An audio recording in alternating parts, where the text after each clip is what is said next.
Let's go.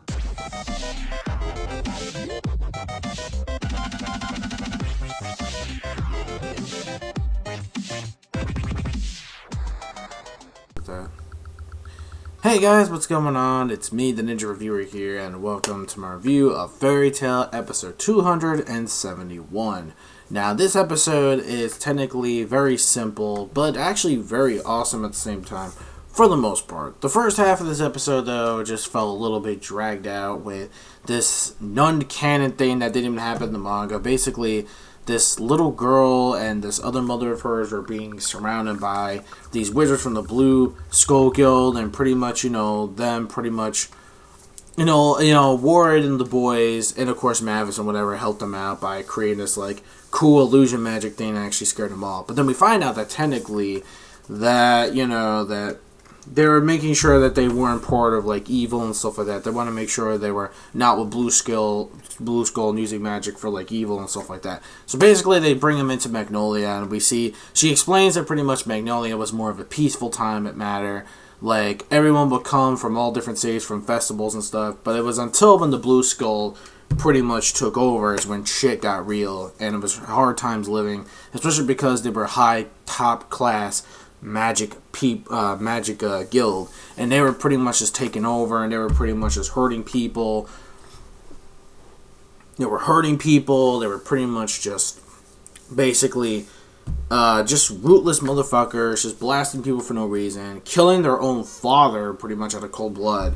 And what happens is that she explains that, the little girl that was with her, she was like, oh, my father was an excellent baker. He would make me all these delicious treats, these bread treats for me every birthday that I had. He would make those treats, and it was the last treat that was the treat he made before he was actually killed off, from what I remember. And then there was actually a bread treat that she had, and she was also learning how to do bakery and stuff. But then later comes the actual battle, and we see that MAVIS and them are pretty much ready to go. They're pretty much battling, and who is the first one that gets sacrificed? The bread treat. We must bow our heads down, say our prayers.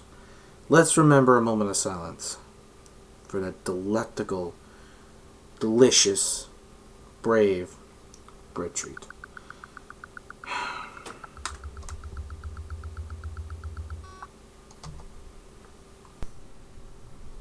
Seriously though, the whole bread thing was an effect, and it's wow. So then pretty much, what I really liked about this episode too was the amount of the message, where it's dark magic, or just magic in general, because not always just for the greater good.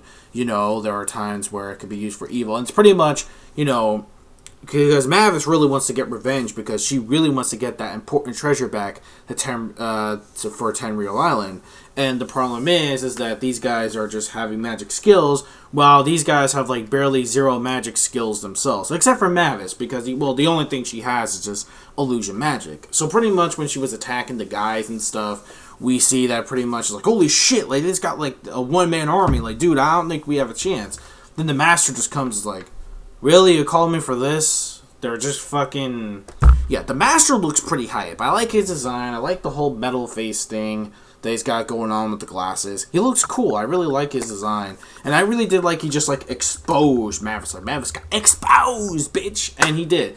He really exposed MAVIS for, the fraud of, illusion magic. And because of that, pretty much they had the advantage. They were just using those magic brooms, the orbs, the magic beam attacks, from fucking Harry Potter and shit. What the fuck? Is this Harry Potter or some shit? Are you gonna do, Extending Veniosa, but you don't have the wand? Or you're just using, those weird-ass fucking name spells you do with the brooms?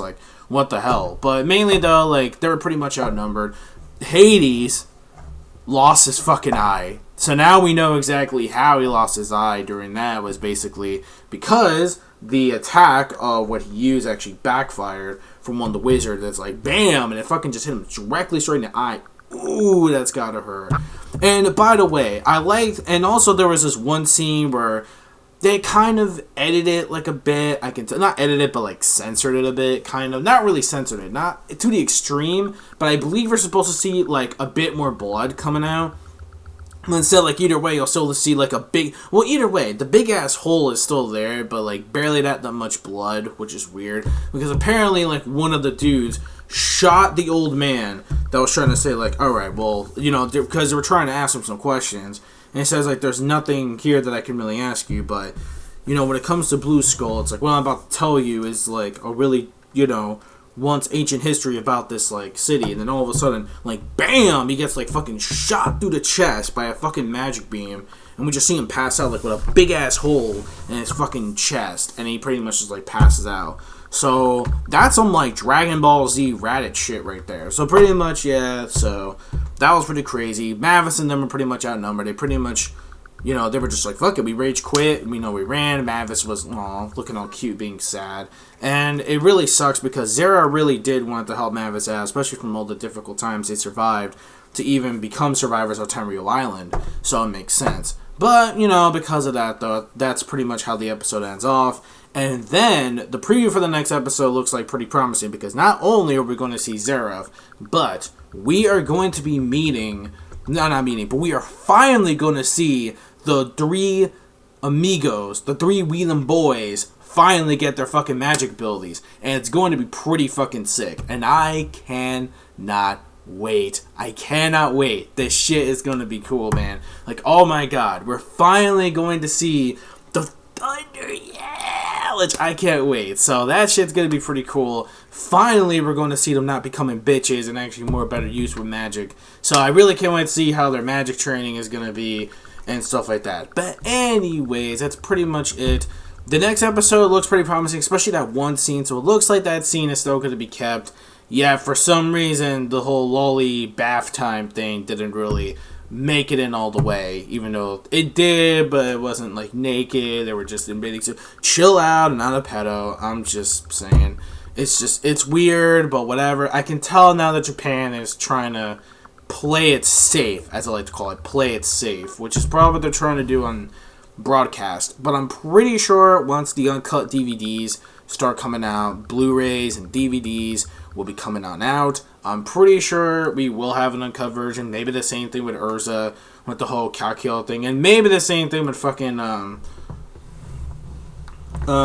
Lysiana as well, because it really sucks how they kind of. It's weird the way the scene goes, because they were supposed to be naked in the manga, and then they're just like covered in clothes and just bruised up and shit. It's weird. Like, I was really hoping that we do get that awkward moment, though. That would have been funny, but whatever, though. So yeah, pretty much it. I'm done. The episode gets a 4.5 out of 5, making it a great episode. The only reason why I gave it a little bit 5 points off was because, we just pretty much had this, like, longevity of dialogue of, this girl in the bakery and stuff like that. It was interesting, but things were just kind of a little bit slow, and I just wasn't really that interested. But I really did feel bad for that bread treat, though. That bread treat will always be remembered. Remember that bread treat.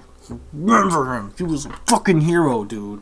He could have been Saitama, man. He's one of the best, man. And it just got wasted, man. Oh, man.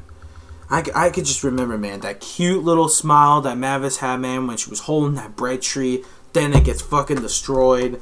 And it's like, oh, man. Like, my heart is broken, too. But regardless, though, I'm just going to give it as that. Because the stuff at the beginning, I didn't really care for too much, let's be honest. It was kind of, didn't really care for it too much. But the rest of the shit, though, is pretty impressive. Especially the action scenes. We finally got more action scenes in this episode, which I thought was actually pretty cool. With the spell attacks and everything else. Even though Ward and them weren't really that strong just yet. Because they didn't really have the proper magic training. But anyways, that's pretty much it. Let me know your thoughts in the comment section below of this week's episode of Fairy Tail episode 271. And I'll see you guys next week for episode 272. My bad, it's a little bit late, but, again, luckily I am off this week. Again, for the entire week, I am off for vacation. So I will try to hopefully maybe review it on time. Like, I know Assassination Classroom I did it, but we'll see. Probably, yeah, Assassination Class will be the same as well. But keep in mind, some of them may not be on time. But regardless, that's it. I'm done. This is the Ninja Reviewer, signing out. Peace out. And my manga fans, keep supporting what you read and what you watch. Peace, love, soul, and chicken grease, and the sky's the limit.